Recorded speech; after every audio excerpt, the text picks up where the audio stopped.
blare of a horn tore through the solemn silence. A black luxury sedan arrogantly cut through the funeral procession, missing the hearse by inches. The driver yelled, "I don't have time for this!" He didn't know the man he just disrespected wasn't merely the deceased. He had insulted a legacy, and the lesson he was about to learn would change him forever. If you believe the sacrifice of our veterans deserves the highest respect, you need to see what happened next, and hit subscribe for more stories of honor defended. The sky over the small town of Harmony Creek was a canvas of muted gray, the clouds hanging low and heavy as if sharing in the community's grief. A procession of cars moved with a slow, deliberate grace, a river of polished steel and quiet sorrow flowing through the main street. At its head, a gleaming black hearse carried the earthly remains of Sergeant Thomas Carter, a son of the town, a hero of a war that now lived mostly in history books. Inside the limousine directly behind the hearse, Ethan Carter sat in silence. At 28, he wore his own service in the army with a quiet humility. But today, he was not a soldier. He was just a grandson, his heart a hollow space filled with memories. He stared at the back of the hearse, at the corner of the American flag visible through the glass, its stars and stripes a stark, vibrant promise against the somber black.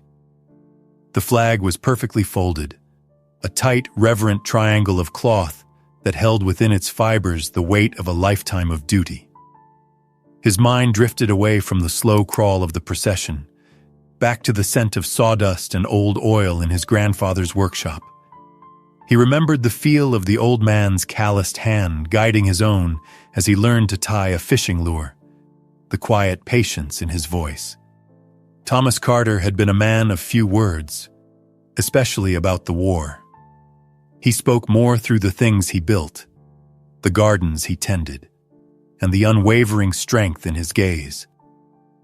Ethan had always seen his grandfather as a pillar of peace, a stark contrast to the black and white photos of a younger, leaner man in a uniform, standing on the ravaged soil of Normandy. How could this quiet man, who smelled of soil and integrity, have walked through the very epicenter of chaos?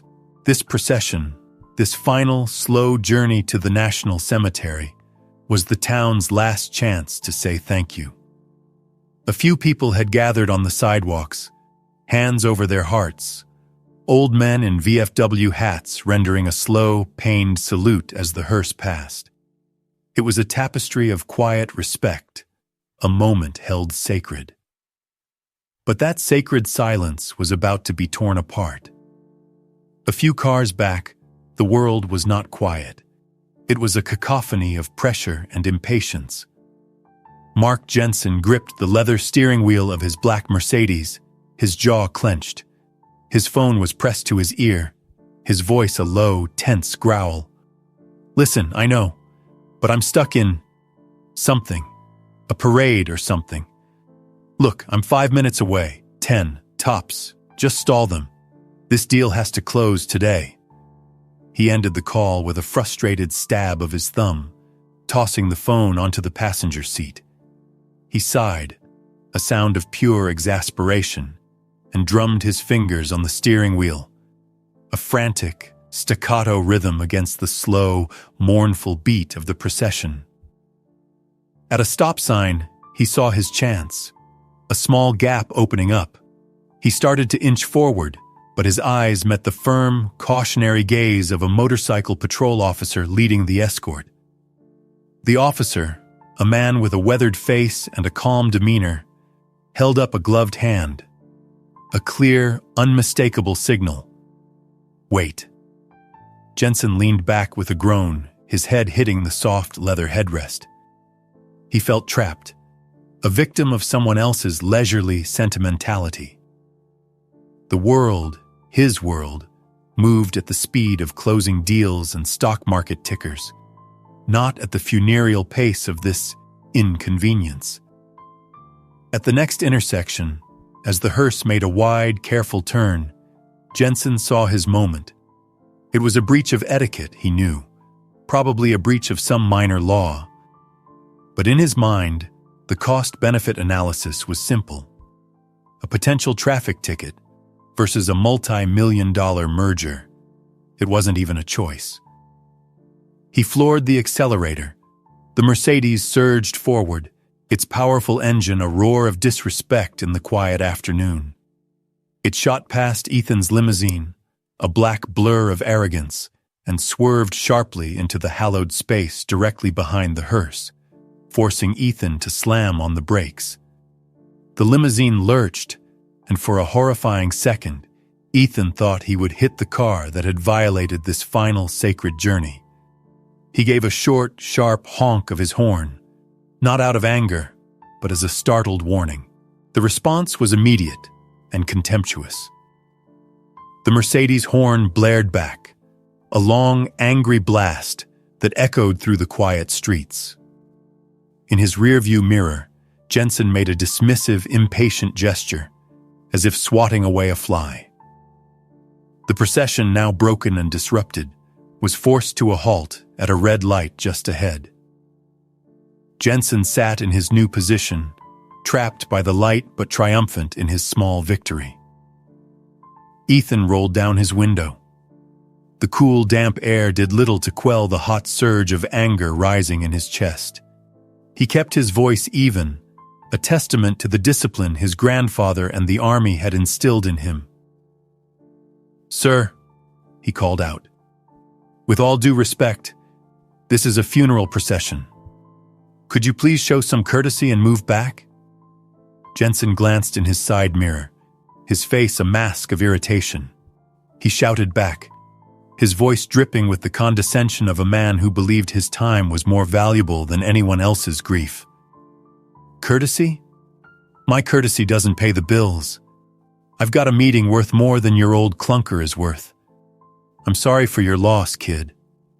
But the world doesn't stop for everybody." Before Ethan could respond, the flash of red and blue lights filled his rearview mirror. Officer Miller had seen the entire exchange. He expertly maneuvered his motorcycle through the line of cars, pulling up alongside the Mercedes, his presence an immediate and official challenge to Jensen's entitlement.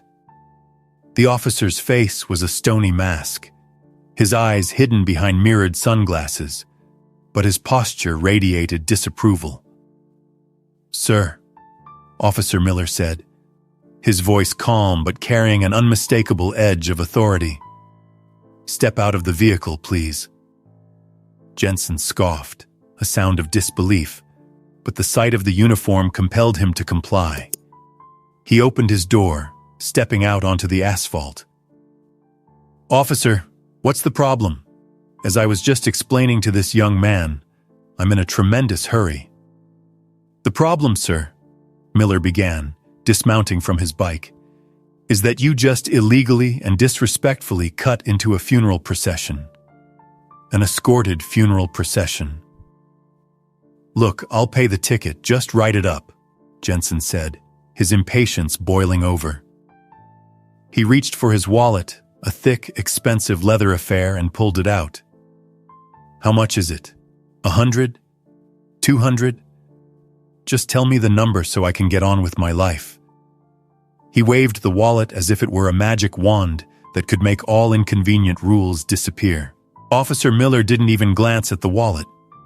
His gaze shifted from Jensen's indignant face to the hearse, to the flag-draped casket just a few feet away. His expression hardened. "This isn't about a ticket anymore, sir. This is about reckless endangerment and a profound lack of respect for a state-sanctioned procession. Given your attitude and the severity of the violation, I am required to handle this by the book." He pulled out his notepad. "I'm issuing you a citation for reckless driving and failure to yield to a funeral procession.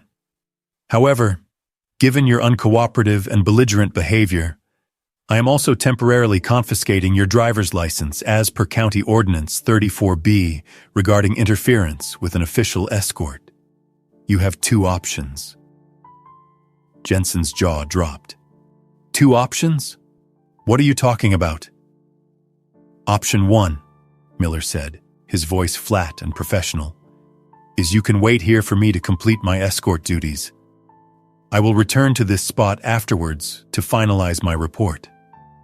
I can't give you an exact time. Option 2 is you can retrieve your license from me personally at the conclusion of the service at Harmony Creek National Cemetery, where I will be filing my report. The choice is yours, sir. But this car isn't moving until you make one. For the first time, a flicker of genuine panic appeared in Jensen's eyes. He was trapped. Waiting here indefinitely was professional suicide. Not having a license was a logistical nightmare. The only path forward, the only way to potentially salvage his day and his deal, was the one he despised most. It was a cold, hard calculation. Going to the cemetery was now the most efficient, if infuriating, solution. Fine, he spat out, the word tasting like defeat. The cemetery. Where is it? Just follow the procession, sir, Miller said, a hint of grim satisfaction in his voice. From the very back of the line. With that, Miller handed him the ticket, got back on his motorcycle, and guided the procession forward as the light turned green. Mark Jensen was left standing on the asphalt, a useless citation in his hand. He got back in his car, performed a furious 3-point turn, and pulled in at the very end of the line of mourners. He immediately picked up his phone, not to reschedule, but to call his lawyer. David, it's Mark. I've been held up by some power-tripping cop in the middle of nowhere. I need you to look up Jasper County Ordinance 34B, 34B, and find out everything you can about a patrolman named Miller. He was no longer just impatient. He was vengeful. This was no longer just a delay. It was a battle of wills, and he was determined to win. As he drove, the minutes ticked by. The initial rage began to simmer into a low, brooding resentment. He was the victim here, he told himself. A victim of outdated traditions and an overzealous cop. What was one old soldier, anyway? The world was full of them. Life moved on, business moved on. That was the reality. He didn't notice the scenery, the quiet dignity of the town giving way to the manicured green of the cemetery's outskirts. His mind was a whirlwind of legal threats and angry emails he would compose later. Meanwhile, in the lead car, Ethan Carter's anger had also subsided, replaced by a deep, familiar sadness. The ugly incident on the road faded, and his mind returned to his grandfather. He closed his eyes, and a story his grandfather had told him only once, late one night after much persuasion, surfaced in his memory with vivid, painful clarity. It was no longer the smell of sawdust in his mind, but the smell of salt, smoke, and fear. He saw through his grandfather's eyes, a 20-year-old kid, barely old enough to shave, huddled behind a shattered stone wall on the coast of France. The air was thick with the shriek of machine gun fire and the deafening crump of mortar shells. They were pinned down, a German machine gun nest on the ridge above them, spitting death with terrifying efficiency. Their platoon was being decimated. "We were trapped, Ethan," his grandfather's voice echoed in his memory, raspy and low. "Every time one of us moved, they opened up. We were losing men, good men, boys from Ohio and Texas who'd never seen the ocean before this. Our lieutenant was gone.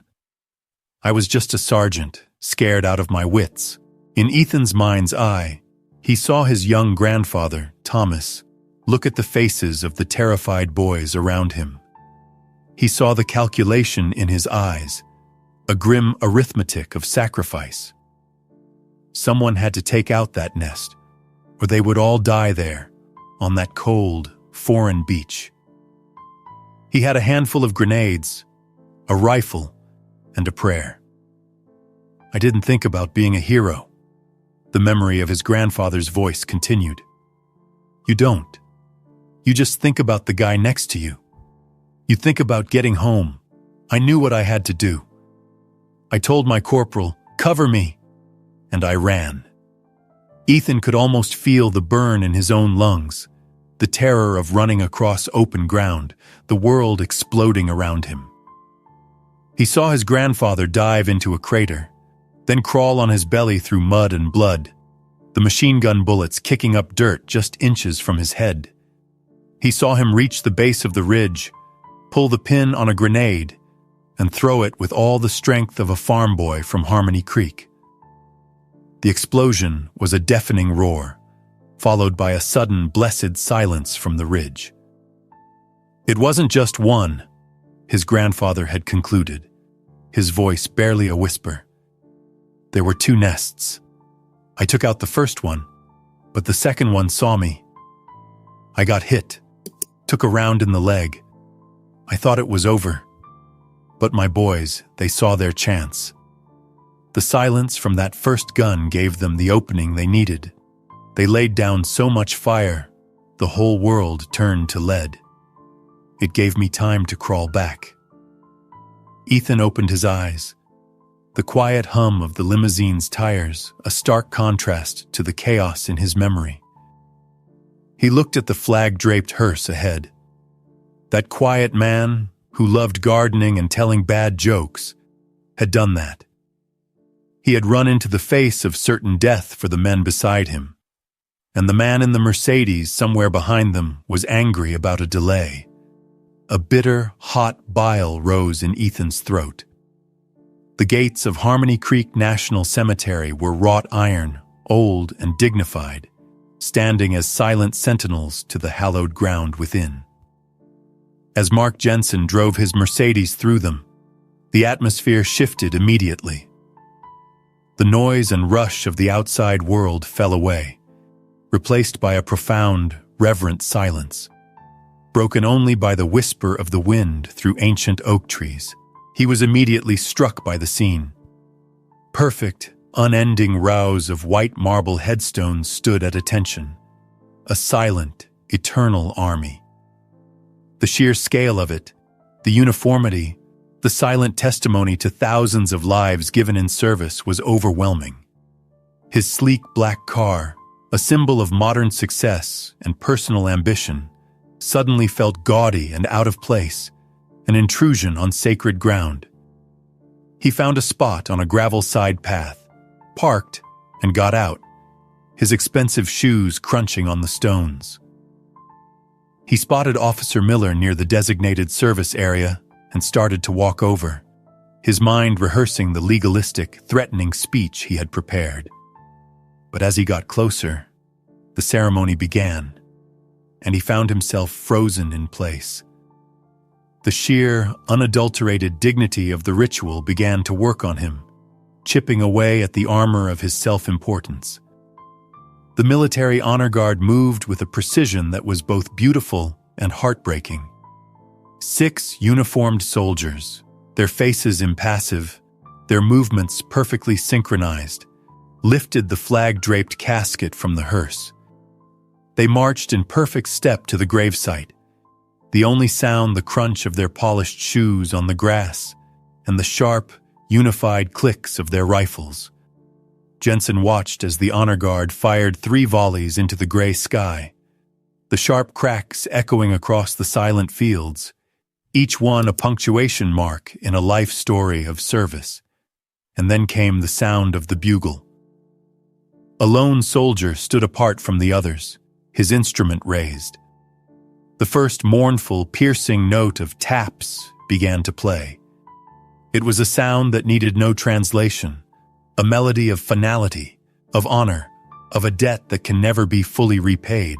The sound burrowed deep into Jensen's memory, unlocking a door he hadn't opened in decades. The sound of the bugle triggered a memory. He was suddenly a boy again, maybe 10 years old, exploring the dusty attic of his grandfather's house. In a forgotten wooden footlocker, he had found it, a neatly folded American flag, a bronze star, and a purple heart, tarnished with age. He remembered taking them downstairs, his small hands holding the heavy metal. He'd asked his grandfather, a quiet man who rarely spoke of his time in Korea, what they were for. His grandfather had just looked at them for a long moment, a shadow passing over his eyes, and said, "That was a long time ago, son." And Jensen, a boy with a boy's fleeting attention span, had never asked again. He had been too busy with his own life, his own ambitions, to ever truly understand the weight of the objects in that dusty box. A wave of shame, cold and sharp, washed over him. He had been just as dismissive then as he was today. The final note of taps hung in the air, then faded into the silence. The honor guard began the meticulous, solemn ritual of folding the flag. 13 precise folds, each with its own meaning, transforming the broad banner into a tight blue triangle of stars. Jensen watched, mesmerized. Before the flag was presented to the family, an elderly man in a general's uniform, whom Jensen now recognized as the retired General Peterson, a local legend, stepped forward to speak. He stood beside Ethan, placing a comforting hand on his shoulder. "I knew Thomas Carter for 50 years, General Peterson began, his voice clear and steady. "I served with him after the war, but I first learned who he truly was, not from the man, but from the records. From the citation that accompanied the medal he so rarely spoke of." The general paused, his eyes sweeping over the small gathering, and seemed to settle for a moment on Jensen, standing awkwardly at a distance. "See, some of you know the story. Most do not. On the beaches of Normandy, Sergeant Carter's platoon was pinned down by heavy enemy fire. Their position was about to be overrun. With complete disregard for his own safety, Sergeant Carter single-handedly charged 2 enemy machine gun nests. He neutralized the first, but was wounded taking the second. Despite his injuries, he held that position, providing critical covering fire that allowed the rest of his platoon not only to survive, but to regroup and push forward. His actions that day created a breach in the enemy's defenses that allowed his entire company to break through the encirclement. The general looked directly at Ethan. "Your grandfather was a true hero, son. The Distinguished Service Cross he earned for his actions that day. It wasn't just for his platoon. Over 100 men made it home to their families because of what he did on that beach." The words hit Mark Jensen like a physical blow. Over 100 men. His mind reeled. The numbers on his spreadsheets, the percentages of his merger, the entire architecture of his important day crumbled into dust. He had been angry about a delay, while the man in that casket had bought lifetimes for over 100 people with his courage. Officer Miller, his duty now complete, walked over to Jensen. "Do you understand now, sir?" he asked quietly. Jensen couldn't speak. He could only nod, his throat tight. His gaze was fixed on Ethan, who was now clutching the folded flag to his chest, as if it were the most precious thing in the world. Slowly, as if his feet were made of lead, Jensen began to walk towards the young man. The last of his arrogance was gone, stripped away by the solemnity of the bugle and the weight of the general's words. He stopped a few feet from Ethan, his entire demeanor transformed. His voice, when he finally found it, was a hoarse whisper, thick with an emotion he hadn't felt in years. I had no idea," he began, his eyes welling up. "There are no words. Please accept my deepest, most sincere apology for my behavior. I was so wrong." Ethan looked up from the flag, his own eyes red-rimmed with grief. He looked at this stranger, This man who had added a moment of ugliness to a day of profound sadness. He could have responded with anger, with bitterness. But he looked at the folded flag in his arms, the symbol of his grandfather's legacy, and he chose a different path. He took a breath, his voice steady and clear. "My grandfather didn't fight on that beach so you could make your meeting on time," he said, his words sharp but not cruel. "He fought so your children and their children could grow up in peace. Next time you're in a hurry, remember that." Ethan then turned and walked away, leaving Mark Jensen standing alone by the graveside. Officer Miller approached, holding out Jensen's license and registration. "I think you've learned your lesson," he said simply. "Drive safe." But Jensen didn't leave. Long after the honor guard had departed, long after Ethan and his family had gone, long after Officer Miller had ridden away, Mark Jensen remained. He stood there for what felt like hours, a solitary figure in a tailored suit, walking slowly among the endless, silent rows of white marble. He read the names, the dates, the wars. Each stone was a story, a sacrifice he had never taken the time to consider. In the distance, his black luxury sedan sat parked, looking small, cold, and utterly meaningless against the vast, orderly field of honor. That day, Mark Jensen missed his business meeting. But in its place, he attended a far more important one. A meeting with history, with honor, and with the humbling realization that the roads we speed down were paved by the sacrifices of those who walked slowly and bravely before us. Take a moment to honor those who served. If this story moved you, share it as a reminder of the respect they've earned. And we'll see you in the next one.